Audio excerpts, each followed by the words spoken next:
से पूछा, कुशलता दशरथ जी की पूछी, कौशल्य पूछी, राम जी की पूछी। और जैसे राम जी की कुशलता पूछी वैसे मंथरा ने कह दिया कि राम ही छाड़ी कुशल नहीं आजू।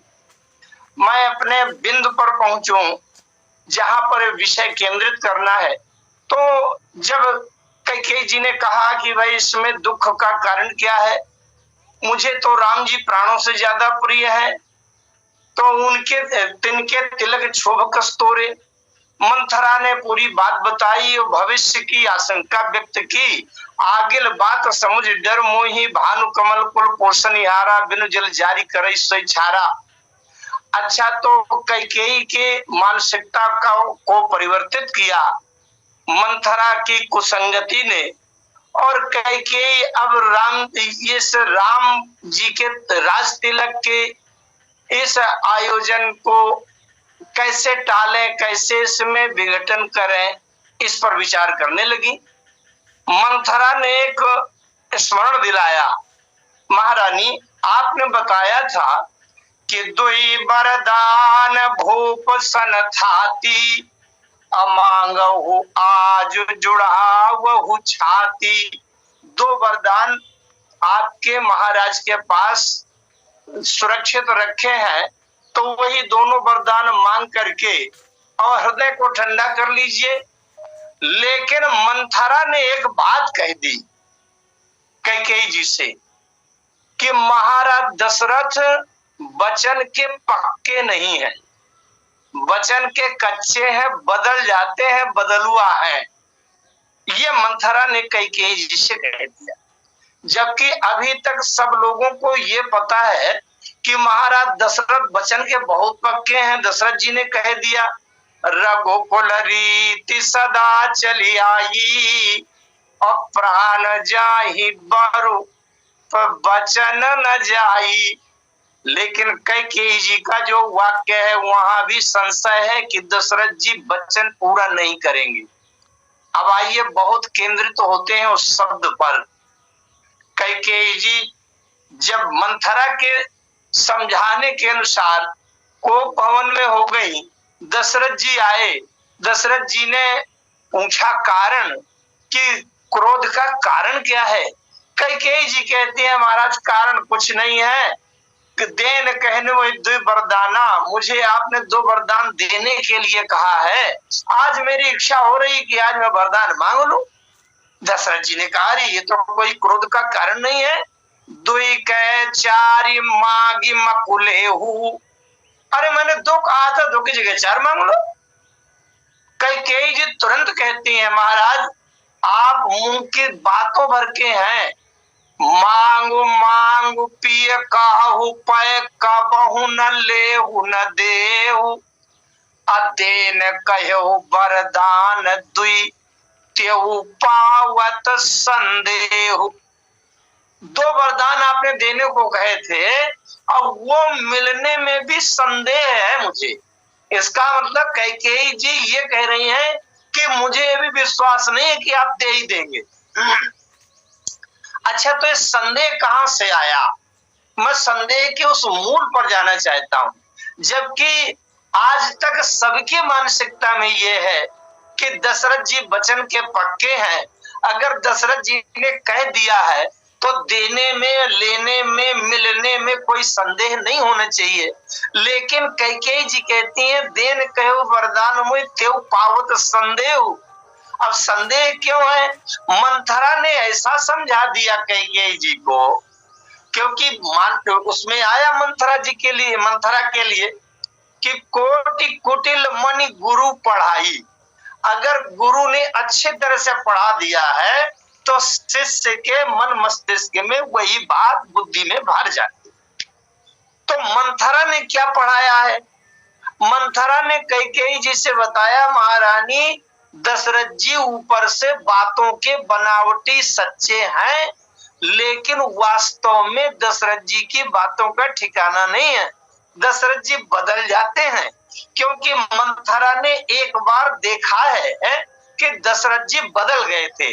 आइए मैं उस प्रसंग पर आपको लिए चलता हूँ, जिस प्रसंग की बात याद करके मंथरा दशरथ जी के ऊपर आरोप लगा रही है कि दशरथ जी बदल जाएंगे। एक प्रसंग में जरा सा 2 मिनट की मैं सुनाता हूँ, स्मरण कराता हूँ कि जहां दशरथ जी बदल गए थे। एक बार विश्वामित्र जी अपने एक यज्ञ कर रहे थे, उसमें निशाचर षड्यंत्र उपस्थित कर रहे थे और विश्वामित्र जी को पता चला कि अयोध्या में परब्रह्म परमात्मा का प्राकट्य अवतार हुआ है। मैं जाता हूँ और एहू मिस देखूं पद जाई कर विनती आनो दो भाई, दोनों भाइयों को ले आऊंगा और यही विधि करत मनोरथ जाति लाग नहीं बार, करिमज्जन सरयू जल गए भूप दरबार, मुनि आगमन सुना जब राजा, अमिलन चलो ले विप्र समाजा। महाराज दशरथ जी आए और विश्वामित्र जी के पाद प्रक्षालन किया, उनको आसन में बैठाया, भोजन करवाया और इसके बाद पूरी सेवा करने के बाद महाराज दशरथ ने विश्वामित्र जी से पूछा कि ही कारण आगमन तुम्हारा, काहू सो करत न लावो बारा। इस वाक्य का अर्थ ये होता है, दशरथ जी ने विश्वामित्र जी से पूछा महाराज कि ही कारण आगमन तुम्हारा, आपका आगमन हुआ है तो कोई न कोई उद्देश्य इस कारण से हुआ होगा और जो इच्छा लेकर के आप आए हो वो कहा हो वो आप बताइए और वो इच्छा आपकी पूरी करने में कहा हो सो करत न लाऊं बारा, बारा माने देर नहीं लगाऊंगा। जो आप इच्छा लेकर उद्देश्य लेकर आए होंगे वो उद्देश्य आपका तुरंत पूरा कर दूंगा। ये दशरथ जी ने वचन दे दिया। विश्वामित्र जी कहते हैं कि असुर समूह सता वही मोही, मैं जाचन आयो नृपतोही। मुझे असुर निशाचर सता रहे हैं, यज्ञ संपन्न नहीं कर पा रहा, इसलिए मैं आपसे कुछ मांगने आया। दशरथ जी ने मने मन सोचा कि महाराज मांगिए, जब आप आते हैं तो मांगने ही तो आते हैं। हमारे पूर्वज महाराज हरिश्चंद्र जी के समय में आए थे तब भी मांगने आए थे, आज आए हैं तो फिर मांगिए। ये मेरा सौभाग्य है कि मेरे समय पर फिर से मांगने आए, मांगिए। दशरथ जी ने सोचा था कि उसी तरह राज्य कोष खजाना भूमि धन और संपत्ति तन ये मांगेंगे, मांगिए। आज विश्वामित्र जी ने मांग लिया कि अनुज समेत देहु रघुनाथा, आज मुझे छोटे भाई के साथ राम दे दीजिए। दशरथ जी एकदम से उनके प्राण मानो निकल गए। दशरथ जी ने कहा महाराज इस तरह की मांग मुझे स्वीकार नहीं है, जैसे हमारे पूर्वज हरिश्चंद्र जी से मांगा था, मांगो भूमि धेनु धन कोसा, सर्वस देऊं आज सहरोसा। भूमि मांगो, धेनु गौएं मांगो, धन मांगो, कोष मांगो, मैं प्रसन्नता से दे दूंगा। और सब कुछ एक साथ मांग लो, सर्वस देऊं आज सहरोसा। एक और आगे बढ़ा दूं बात, हमारे पूर्वज हरिश्चंद्र जी का शरीर आपने बेच दिया था तो देह ले लिया था, देह मेरा भी ले लीजिए। हाँ, हरिश्चंद्र जी के प्राण नहीं लिए थे आपने, और मैं एक कदम उनसे भी आगे आपको देने का प्रस्ताव करता हूं। देह प्राण ते प्रिय कछु नाही, सो मुनि देव निमिष एक माही। विश्वामित्र जी ने कहा राजन मुझे धन संपत्ति भूमि कोष देह ये कुछ नहीं चाहिए, मुझे तो राम चाहिए। दशरथ जी ने कह दिया महाराज एक बात है, अगर भूमि धन कोष धेनु शरीर देह प्राण तक आपकी इच्छा पूरी हो जाए तो ये तो दे सकता हूं, लेकिन जहां बात राम पर आ जाए तो कहते हैं सब सुत मोहि प्रिय प्राण की नाही, पर राम देत नहीं बने गोसाई, मैं राम नहीं दे पाऊंगा। इसका मतलब तो ये हुआ, जब तक रुपया पैसा धन संपत्ति राज्य कोष खजाना देह प्राण तक की बात हो, तब तक तो दशरथ जी वचन के पक्के। लेकिन अगर कहीं राम के बारे में बात फंस रही हो तो दशरथ जी बदलुआ बदल जाएंगे, ठिकाना नहीं कि देते हैं कि नहीं। दशरथ जी ने साफ मना कर दिया विश्वामित्र जी को कि सब सुत प्रिय मोहि प्राण की नाई, पर राम दे तो नहीं बनई गोसाई। इसका मतलब मैं राम नहीं दे पाऊंगा, हो गया, राम नहीं दे पाऊंगा, आपका बने चाहे न बने। इसका मतलब हो गया दशरथ जी के देने की जो वचन की सत्यता है वो कहां तक है, यहाँ के धन संपत्ति देह प्राण तक है। लेकिन अगर राम दांव पर लग जाए तो दशरथ जी बदल जाएंगे। ये मंथरा ने बड़ी बारीकी से पकड़ लिया, इसलिए मंथरा ने कैकेयी को सिखा दिया, महारानी मुझे पक्का विश्वास है कि दशरथ जी बदल जाएंगे, तुम्हें दिया हुआ वचन वरदान पूरा नहीं करेंगे, देंगे नहीं। इसलिए मंथरा ने एक जुक्ति बता दी कैकेयी को कि भूपति राम शपथ जब करई, तब मांगे हो जेहि वचन न टरई। इसका मतलब मंथरा को पूरी आशंका है कि अगर सहसा मांग लोगी अचानक तो वचन टर जाएगा और दशरथ जी महाराज वचन देंगे नहीं, तुम्हें वरदान देंगे नहीं। इसलिए काज समारे हो सजग सुन सहसा जनिपति आहु।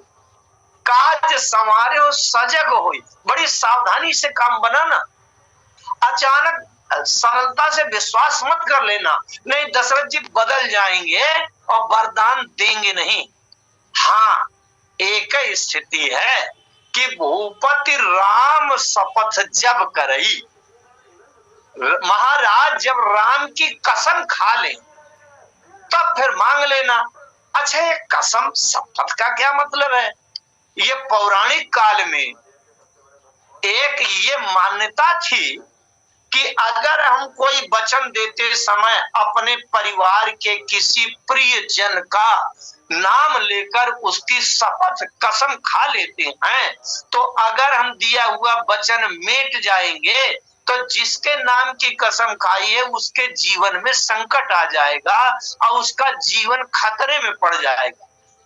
तो मंथरा ने इतनी बारीकी से सिखा दिया कैकेयी जी को कि सुनो, दशरथ जी जब राम की कसम खा जाएं, अगर अपनी कसम खाएं, कौशल्या की खाएं और किसी पुत्र की खाएं, तब तक तुम विश्वास मत करना, दशरथ जी बदल जाएंगे। इसलिए भूपति राम शपथ जब करई, राम की कसम खा जाए, तब ये पक्की बात हो जाएगी कि राम के नाम की कसम खा चुका हूं और अगर वचन बदल जाऊंगा तो राम के जीवन में संकट आ जाएगा, राम का जीवन संकट में पड़ जाएगा। इसलिए दोनों तरफ, एक तरफ कुआं एक तरफ खाई, तो भाई एक तरफ छोटा गड्ढा है और एक तरफ बहुत बड़ी गहरी खाई है। अगर राम की कसम खाने के बाद अगर वचन बदल जाएंगे तो राम के जीवन को संकट आ जाएगा, तो वो ज्यादा गहरी खाई होगी। तब उस स्थिति में ये 14 वर्ष का वनवास एक हल्का सा गड्ढा दिखेगा। तो इस स्थिति में 14 वर्ष का वनवास महाराज दशरथ देंगे। और अगर तुमने राम की कसम किए बिना विश्वास करके अचानक मुंह से निकाल दिया वरदान मांगने का, तो मुझे पक्का विश्वास है कि महाराज दशरथ बदल जाएंगे और वो वचन पूरा करेंगे, नहीं वरदान नहीं। ये बात है। इसलिए कैकेयी जी के मन में मंथरा की वो बात बिल्कुल बैठ गई कि जब मैं वरदान मांगूंगी ये राम जी को 14 वर्ष का वनवास, तो निश्चित है कि महाराज दशरथ बदल जाएंगे और राम को वनवास नहीं देंगे। अच्छा, महाराज दशरथ बदल क्यों गए विश्वामित्र जी से? राम देत नहीं बनई गोसाई, बहुत थोड़ा तात्विक बातें हैं। उसमें बात यह है कि जब महाराज दशरथ ने विश्वामित्र जी से कहा कि सब सुत प्रिय मोहि प्राण किनाई, राम देत नहीं बने गोसाई। अच्छा, तो भाई दशरथ जी प्राण दे सकते हैं। दशरथ जी ने स्वयं कह दिया कि देह प्राण ते प्रिय कछु नाही, सो मुनि देव निमिष एक माही। देह से ज्यादा सबके देह परम प्रिय स्वामी, तो देह एक तो प्रिय है। अब अगर देह भी कोई दे सके तो दे। महाराज शिवी ने शरीर काट काट कर दे दिया, तो देह भी अगर देने की नौबत आओ तो प्राण कोई नहीं देगा।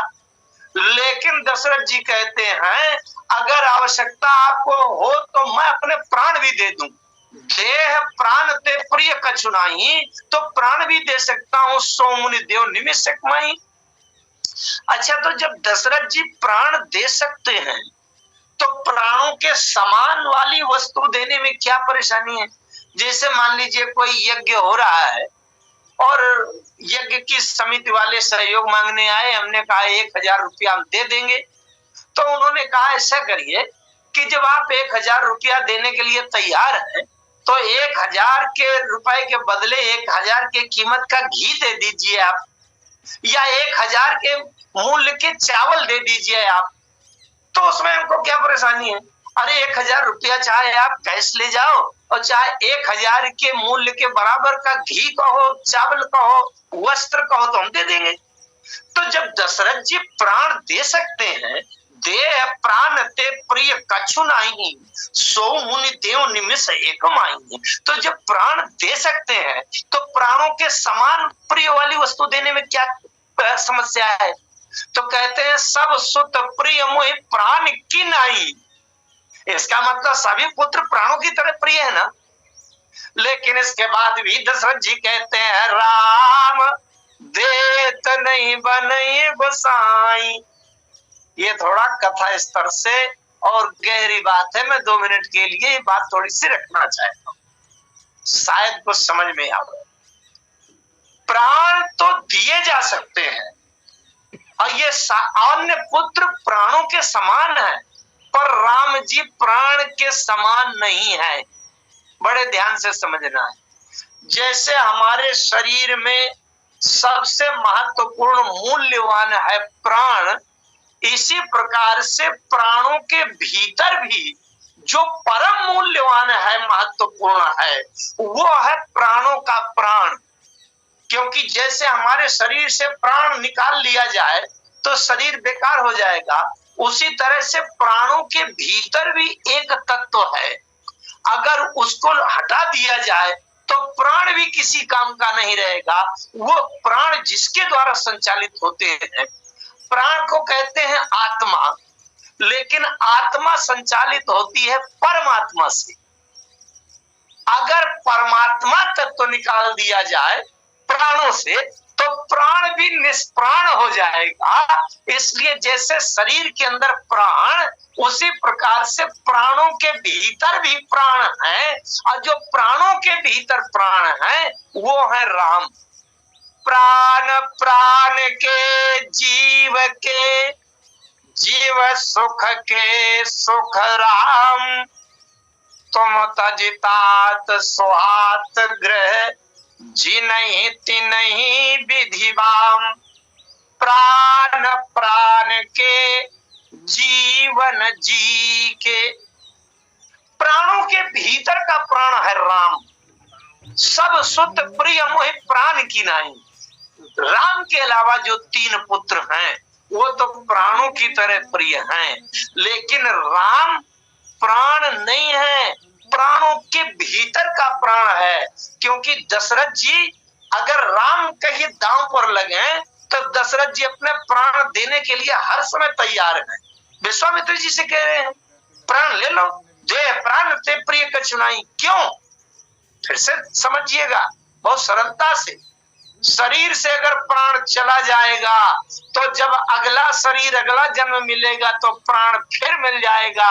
लेकिन अगर राम इस जीवन से दूर चला जाएगा तो राम कभी फिर दोबारा मिलने वाला नहीं है। इसलिए जब कैकेयी जी ने राम को वन देने का हठ किया तो दशरथ जी ने कैकेयी जी से भी कह दिया, रे महारानी, अगर तुम्हें मेरे प्राणों की आवश्यकता हो, प्राण लेना चाहती हो, तो मांगो माथ या बही दूं तो ही, राम बिरह जनि मार सिमोही। अगर तुम्हें मेरा कटा हुआ मस्तक चाहिए हो तो अभी काट के दे दूं, कटा हुआ मस्तक चाहिए, प्राण चाहिए तो अभी निकाल कर दे दूं, लेकिन मेरे जीवन से राम को दूर मत कर, राम के बिना मुझे मत मार। वैसे अगर तुम्हें मेरा कटा हुआ मस्तक चाहिए तो मांग माथे ही दो तो ही, राम बिरह जनि मार सिमोही। इसलिए अच्छा बात सही है, अगर जीवन से राम ही दूर चला जाएगा, ये जीवन किस काम का, ये प्राण किस काम का, ये देह किस काम का। महाराज दशरथ कहते हैं, अच्छा एक बात और देखें, जितने भी धर्म के साधन किए जाते हैं, चाहे जप तप व्रत जम नियम संयम सत्यता धर्म का आचरण, ये सब कुछ किया जाता है ये राम को पाने के लिए।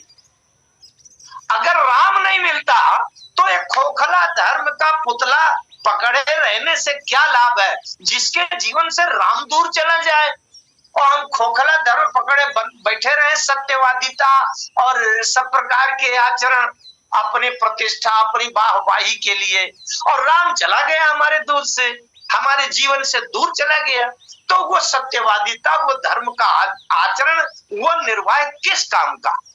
इसलिए महाराज दशरथ कहते हैं, मैं सब कुछ दे सकता हूँ, किस लिए, सब कुछ देने के बाद मुझे राम मिल जाए इसलिए। लेकिन जिस धर्म सत्यवादिता वचनबद्धता से मेरे जीवन से राम ही दूर चला जाए, वो सत्यवादिता वो धर्म पकड़े रहना किसी काम का। इसलिए महाराज दशरथ कैकेयी जी से भी कहते हैं, कैकेयी जी ने कहा, मांगो मांगो पिय काहू पे, कबहु न लेहु न देहु, अदेन कहो वरदान दुई, क्यों पावत संदेह। ये संदेह व्यक्त कर दिया, महाराज मुझे शंका है, क्योंकि मेरे वरदान मांगने में राम दांव पर लग जाएगा, इसलिए कड़ी परीक्षा है, कड़ी कसौटी है, तो मुझे भीतर से आशंका है कि आप बदल जाएंगे लेकिन वो वरदान नहीं देंगे। इसलिए कुछ ऐसा बताइए कि मुझे विश्वास हो सके कि आप दे ही देंगे। दशरथ जी ने कहा, सत्य सुकृत सुख सिंह सुहाई। और फिर कहते हैं, महाराज दशरथ ने कह दिया, ते ही पर राम शपथ करियाई, सत्य सुकृत सुख सिंह सुहाई। अरे मेरे ऊपर शंका कर रही हो, रघुकुल रीत सदा चली आई, अप्राण जाहि बरु बचन न जाई। मैं एक तो हमारे वंश की ये परंपरा है कि प्राण चाहे चले जाए पर वचन बिल्कुल सत्य रहता है, तो अब फिर उसके ऊपर जब मेरी बात है तो मेरे जीवन में तो राम मिले हैं, जो संसार में सृष्टि में सारे धर्म सुकृत पुण्य का अंतिम फल है राम, तो मेरे जीवन में तो राम मिल गए हैं। इसलिए तुम तो ये पक्का मानो कि मैं कभी बदल तो सकता ही नहीं हूं। कैकेयी जी ने कहा, फिर भी महाराज कोई विश्वास दिलाओ, ऐसी कोई बात कहो जिससे विश्वास मुझे हो जाए कि आप दे ही देंगे। तो दशरथ जी ने कह दिया कि ते ही पर राम शपथ करी आई, मेरे संपूर्ण जन्म जन्मांतरों के पुण्य का फल है राम, क्योंकि दशरथ सुकृत राम धारी देही।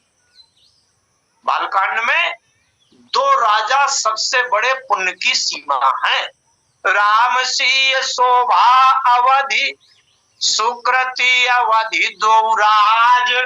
सुकृति माने पुण्य पुण्य की सीमा, दो राजा पुण्य की सीमा है। किसी ने पूछा कि कौन कौन राजा है पुण्य की सीमा, तो बोले एक है दशरथ, एक है जनक। बोले क्या प्रमाण है कि पुण्य की सीमा है? बोले दशरथ सुकृत राम धरि देहि, जनक सुकृति मूर्ति वैदेही।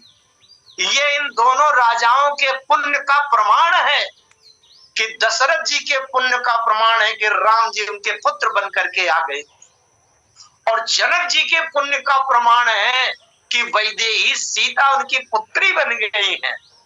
इसलिए इनसे बड़ा पुण्य किसी के पास नहीं है। तो दशरथ जी कहते हैं, देखो महारानी, जिस पुण्य जन्म जन्मांतर की साधना, तपस्या, त्याग, संयम, सदाचार, इसके पुण्य के बल से मुझे राम मिले हैं, तो अब समझो मैं वो अपने धर्म को कमजोर तो नहीं पड़ने दूंगा। लेकिन तेहि पर राम शपथ करियाई, सत्य सुकृत सुख सीव सुहाई। सत्य की सीमा है राम, सुकृत माने पुण्य की सीमा है राम, संपूर्ण सुखों की सीमा है राम। इसलिए मैं राम की कसम करके कहता हूं कि जो कुछ तुम मांगोगी वो मैं दे ही दूंगा। अब जब राम की कसम खा गए, राम की शपथ खा गए महाराज दशरथ, तो अब कैकेयी जी को ये लगा कि अब तो महाराज को वरदान देना ही पड़ेगा जो कुछ मांगो। इसलिए बात दृढ़ाई, बात दृढ़ाई, दृढ़ाई माने मजबूत कर लिया। कैकेयी जी ने मजबूत कर लिया, महाराज देंगे ना, मैं कह रही हूं तो देंगे ना। बात दृढ़ाई कुमति हंसी बोली, तो अब वो कुमति हंसी बोली, कुल है कुबिहंग, कुल है जन खोली। तो मानो वो मजबूत करके बात को पक्की करके अब बोल रही है। अच्छा, एक बात और है, यहाँ पर बहुत कई रहस्यमय शब्द हैं, रहस्यमय बातें हैं। महाराज दशरथ ने कह दिया कि रघुकुल रीति सदा चली आई, प्राण जाई बरु वचन न जाई। प्राण चाहे चले जाएं पर वचन नहीं जाएगा। कैकेयी जी अभी चुपचाप शांत बैठी हैं कि अभी बात तो कुछ पकड़ में मजबूत आवे। लेकिन जब महाराज दशरथ ने कह दिया ते पर राम शपथ करी आई, राम की कसम करके कहता हूं, मैंने जो कह दिया सो कह दिया, तुम मांगो मैं दे ही दूंगा। कैकेयी जी ने कहा अब ठीक बना। अब कैकेयी जी ने मांग लिया कि सुनो प्राण प्रिय भावत जी का, देहु एक बर भारत ही टीका। एक वरदान तो पहले ये दीजिए कि भरत राजा बने, राज तिलक भरत का हो जाए, टीका माने तिलक, तिलक भरत को हो जाए। और दूसरा वरदान, मांगू दूसर बर कर जोरी, पुरवहुनाथ मनोरथ मोरी। तापस वेश विशेष उदासी, 14 वर्ष राम बनवासी। अच्छा, कैकेयी जी अगर केवल इतना मांग लेती कि 14 साल के लिए राम को वनवास, बड़े ध्यान से समझिएगा, अगर कैकेयी जी केवल ये कहती कि 14 साल के लिए राम जी को वनवास, तो दशरथ जी को कोई कष्ट ना होता, कोई असुविधा नहीं होती, हंसते हंसते दशरथ जी दे देते। बड़े ध्यान से समझिएगा एक एक शब्द। अगर कैकेयी जी ये कह देती कि 14 साल के लिए राम जी को वनवास, तो दशरथ जी प्रसन्नता से दे देते। क्यों? उस स्थिति में दशरथ जी अयोध्या का सारा धन खजाना को संपत्ति भरवा के भेज देते जंगल में, और जंगल में दूसरा महल बना देते जो अयोध्या से भी ज्यादा भव्य होता, और कह देते कि 14 साल नहीं जीवन भर राम वहीं रहेंगे। चलो ले रहो, पकड़े रहो, ये खोखली अयोध्या। इसलिए कैकेयी जी ने बड़ी सावधानी से एक शब्द कहा कि महाराज केवल 14 वर्ष का वनवास नहीं, तापस वेश, तपस्वियों का वेश लंगोटी लगा कर जाए। ऐसा नहीं कि सोने चांदी हीरे जवाहरात के वस्त्राभूषण और कीमती सब ठाट बाट हाथी घोड़ा और ये लेके चले जाए, नहीं, तापस वेश, तपस्वियों का वेश बना के जाए। यहाँ से वस्त्राभूषण धन संपत्ति कोष खजाना नहीं, अब विशेष उदासी, उदासी माने उदासीन, उदासीन का समास शब्द है उदासी। उदासी माने अनमाना नहीं है, जैसे उदासीन तापस बन रहा है तो उदासीन ये तपस्वियों की श्रेणी है, वानप्रस्थ है, उदासीन है, उदासीन तापस बन रहा है।